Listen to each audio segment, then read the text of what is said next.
صلی وسلم علی رسول الکریم اما بعد فاعوذ باللہ من الشیطان الرجیم بسم اللہ الرحمن الرحیم وَلَقَدْ أَرْسَلْنَا مِن قَبْلِكَ فِي شِيَعِ الْأَوَّلِينَ وَمَا يَأْتِيهِم مِّن رَّسُولٍ إِلَّا كَانُوا بِهِ يَسْتَهْزِئُونَ كَذَلِكَ نَسْلُكُهُ فِي قُلُوبِ الْمُجْرِمِينَ لا يؤمنون به وقد خلت سنة الأولين ولو فتحنا عليهم بابا من السماء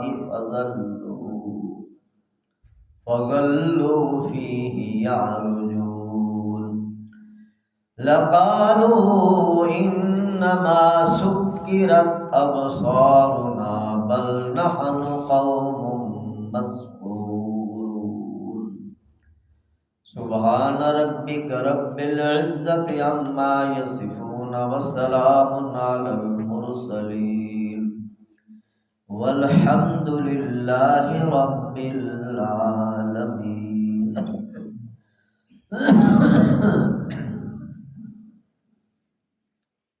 وَلَقَدْ أَرْسَلْنَا مِن قَبْلِكَ فِي شِيَعِ الْأَوَّلِينَ اے نبی محترم، ہم آپ جناب سے پہلے بھی پہلے لوگوں میں گروہوں میں پیغمبر بھیج چکے ہیں۔ وَمَا يَأْتِيهِم مِّن رَّسُولٍ إِلَّا كَانُوا بِهِ يَسْتَهْزِئُونَ، جب بھی کوئی رسول ان کے پاس آیا تو ان لوگوں نے اس پیغمبر کا مذاق ہی اڑایا تھا۔ كَذَلِكَ نَسْلُكُهُ فِي قُلُوبِ الْمُجْرِمِينَ، اس طرح مجرمین کے دلوں میں ہم استہزاء ڈال دیتے ہیں۔ لا یؤمنون بہ، وہ اس قرآن پر ایمان نہیں لاتے۔ وقد خلت سنت الاولین، اور یہی دستور پہلے لوگوں میں گزر چکا ہے۔ وَلَوْ فَتَحْنَا عَلَيْهِمْ بَابًا مِّنَ السَّمَاءِ،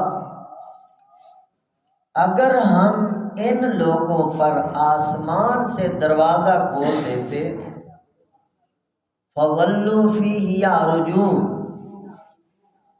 پھر دن دہاڑے اس دروازے سے آسمانوں پر چڑھ جاتے تو پھر بھی یہی کہتے، لقالوا انما سکرت ابصارنا، کہ ہماری تو نظر بندی کر دی گئی۔ بل نحن قوم مسحورون، بلکہ ہم پر تو بالکل جادو ہی کر دیا گیا۔ درود پاک پڑھیں۔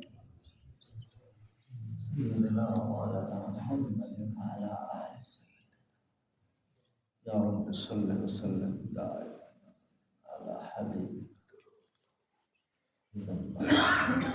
سیدنا صلی اللہ۔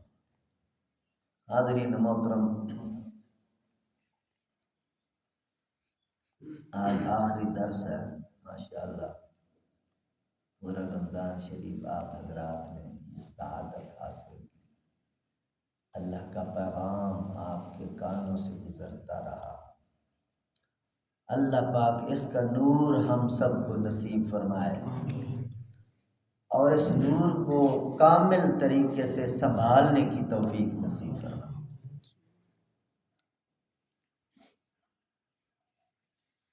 کافر مطالبہ کرتے تھے حضور صلی اللہ علیہ وسلم سے کہ اگر آپ سچے ہیں تو پھر کوئی فرشتہ کیوں نہیں آ جاتا جو ہمارے سامنے آئے اور کہے کہ یہ محمد سچے ہیں اور یہ قرآن سچا ہے، لہذا ان کی بات مان لو۔ یہ ان کی فرمائش تھی۔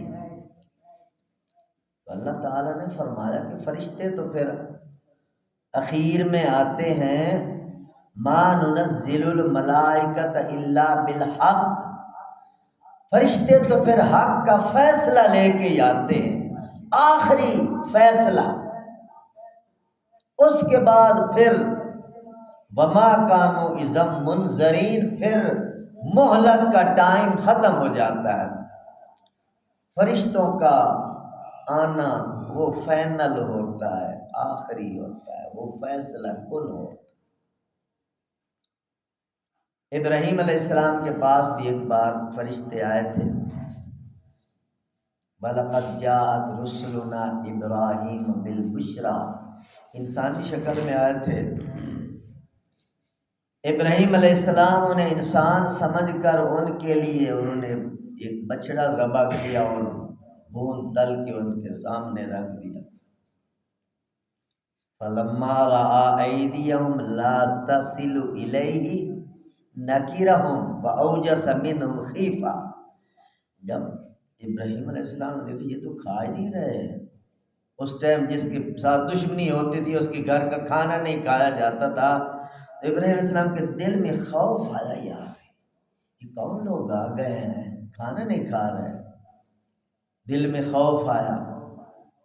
تو انہوں نے خوشخبری سنائی ابراہیم علیہ السلام کو، اللہ آپ کو اسحاق بیٹا عطا فرما دیں گے۔ پھر اس بیٹے کا بیٹا پوتا یعقوب علیہ السلام، تو یہ بات کہہ کے پھر آگے بھی کچھ باتیں ہیں۔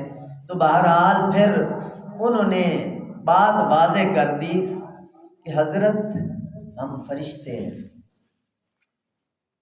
آپ نے انسان سمجھ کر ہمارے لیے کھانا تیار کیا ہے، چونکہ آپ عالم الغیب نہیں ہیں، عالم الغیب اللہ ہے، تو ہم فرشتے ہیں، انسانی روپ میں آئے ہیں، آپ کو خوشخبری سنانے آئے ہیں، اور قوم لوط کی طرف جا رہے ہیں، ان کا آج آخری میسج ان کو دینا ہے، آخری معاملہ ہے ان کا۔ فرشتے آخری فیصلہ لے کے آتے ہیں، ہم نے ادھر جانا ہے۔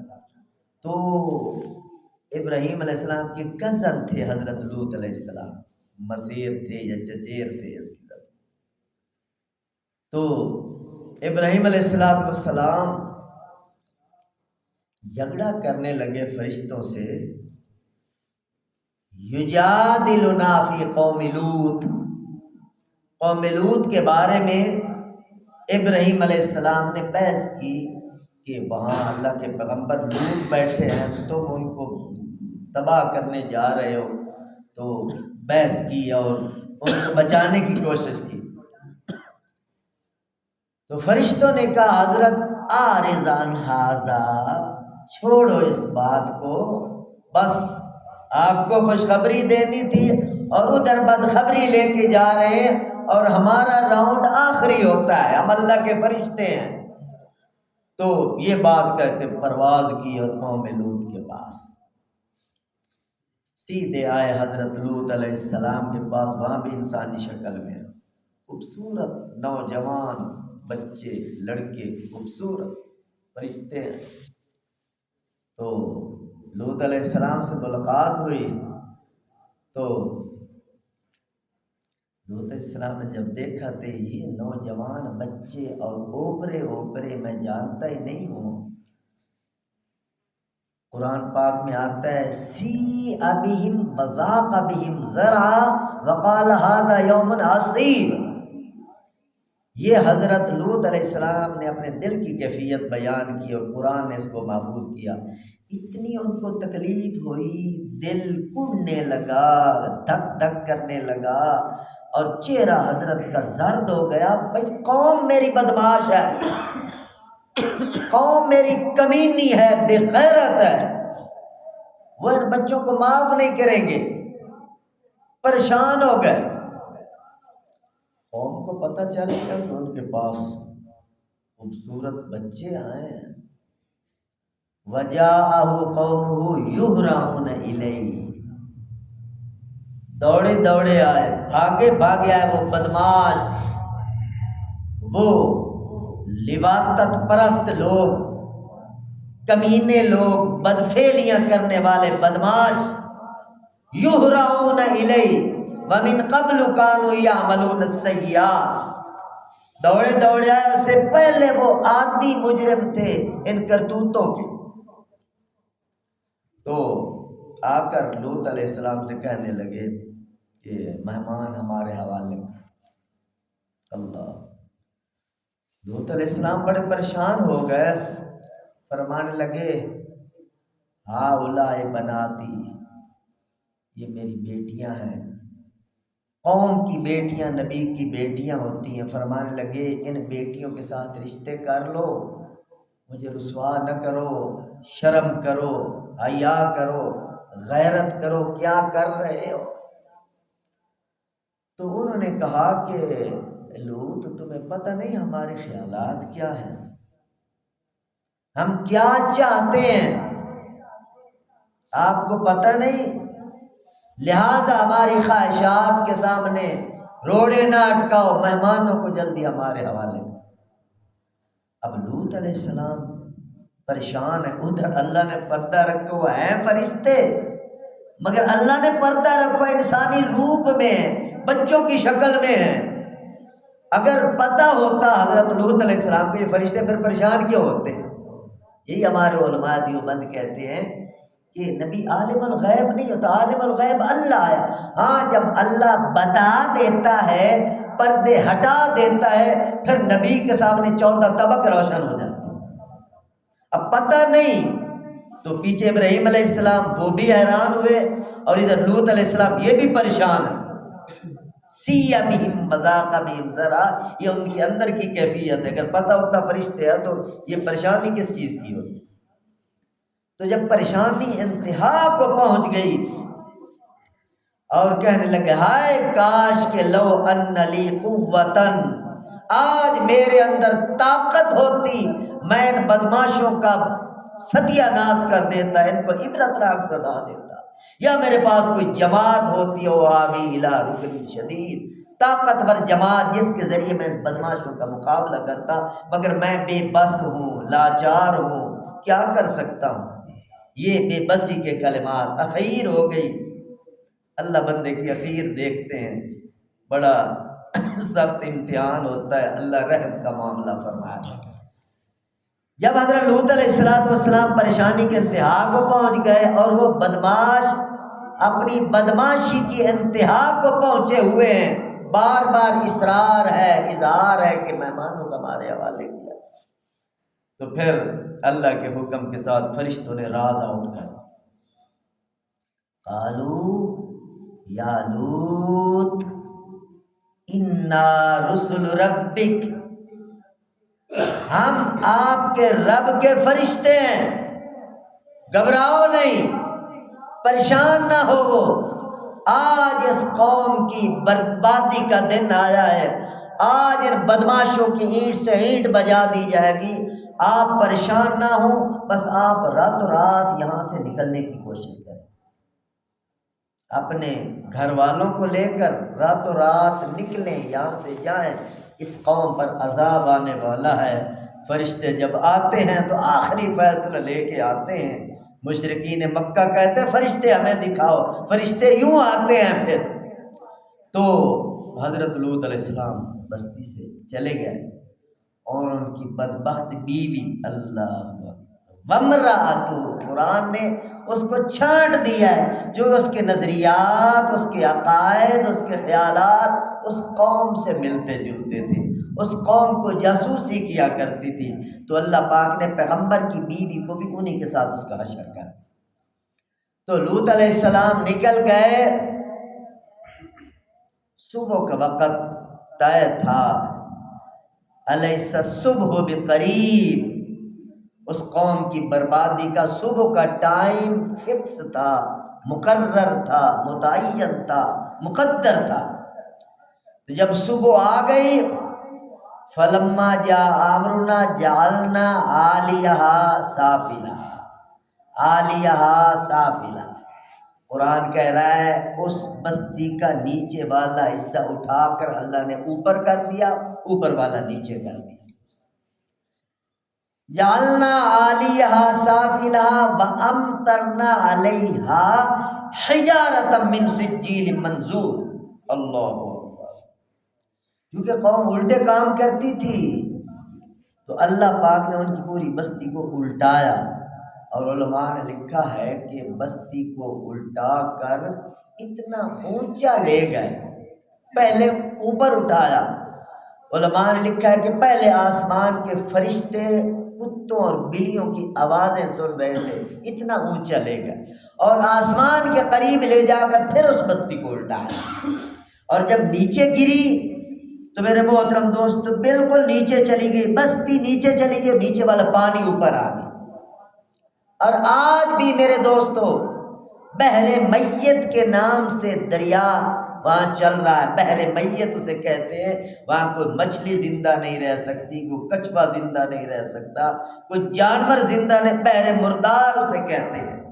آج بھی میرے دوست وہاں خدا کی لعنت برس رہی ہے۔ تو بات ذرا دور چلی گئی، بات کرنے کا مقصد یہ ہے کہ اللہ کو ایمان بالغیب چاہیے۔ یہ پاگل کہتے تھے فرشتے اترے، ہم فرشتوں کو دیکھنا چاہتے ہیں۔ فرشتے جب اترتے ہیں تو وہ تو فائنل فیصلہ لے کے آتے ہیں، وہ آخری فیصلہ ہوتا ہے، جس طرح ابھی آپ حضرات نے سنا ہے۔ اللہ اکبر۔ ما ننزل الملائکۃ الا بالحق، وہ حق کا فیصلہ لے کے اترتے ہیں، پھر وما کانوا منظرین، پھر مہلت نہیں دی جاتی۔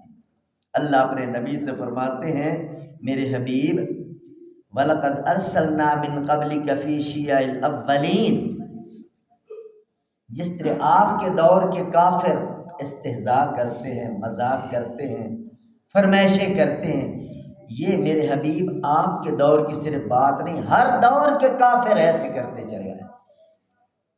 استہزاء کسی کے نظریے کی تردید کرنے کی بدترین صورت ہے، مذاق کر دیا جائے۔ اگر قرآن کی بات کا کوئی مذاق کر رہا ہے تو ایسے سمجھیے قرآن کی تردید کر رہا ہے، اور بدترین طریقے سے تردید کر رہا ہے۔ استہزاء کرنا، تمسخر کرنا، کھچ مارنا، ٹھٹھے کرنا اور ہنسی مذاق کرنا، یہ بدترین طریقہ ہے کسی بات کی تردید کرنے کا، اور اللہ اس کو بڑے برے انداز سے بیان کر رہے ہیں نفرت کے ساتھ کہ پہلے لوگوں کا بھی یہی طریقہ رہا ہے، وہ بھی نبیوں کے ساتھ مذاق کرتے رہے، ٹھٹھے اور تمسخر کرتے رہے۔ وما یاتیہم من رسول الا کانوا بہ یستہزئون۔ اللہ پاک اپنے نبی کو تسلی دینا چاہتے ہیں ان جملوں کے اندر کہ اگر آپ کے ساتھ مشرکین مکہ کر رہے ہیں تو آپ پریشان نہ ہوں، لا یؤمنون بہ، دراصل یہ اندر کے بے ایمان ہیں، ان کے دلوں کو تالے پڑ چکے ہیں، اندر کفر لگ چکے ہیں، لا یؤمنون بہ، یہ کبھی ایمان نہیں لائیں گے۔